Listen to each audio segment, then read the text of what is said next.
Okey. So hari ni ada orang nak ajak trade GV01 dengan GV08. Kejap lagi kita tengok hasil dia.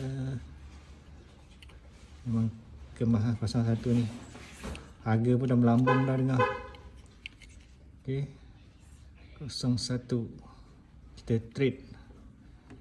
Alright, so jom kita pergi COD dulu dekat area Putrajaya.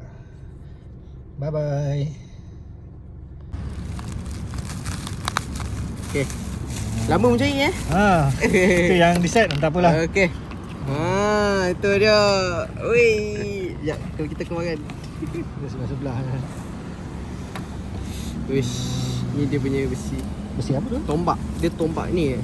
Oh. Dia macam kono-kono kena. Yeay, dapat ngam-ngam sui. Dapat. Okay. Alright, so settle. Aku dah sampai rumah lepas trade. So ni antara GV08 yang aku dah trade lah. So memang cantik. Okay. So aku boleh letak dalam. Okay, tapi aku kena kemaskan balik. Nak susun macam mana balik kan.